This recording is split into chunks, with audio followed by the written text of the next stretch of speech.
What's going on, everyone? This is Matt with Dynamic Mobile Detailing and Audio.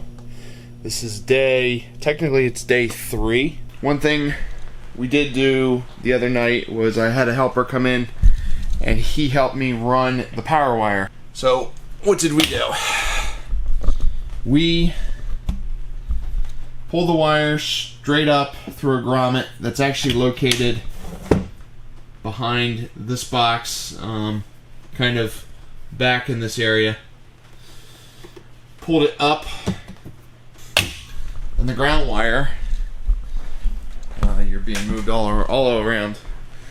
The ground wire and power wire continued straight over to the front. Focus. There we go. It went to the front. So it went to that corner behind there and then was fed straight down to the access hole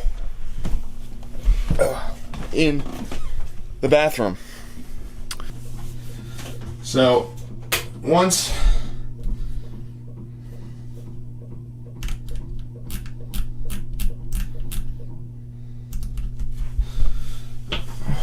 that was ran to that side, we pulled it through here. Once it was through there, I know it just keeps going, right? We pulled it through the back wall, through these 2 open access panels, and finally, power wire.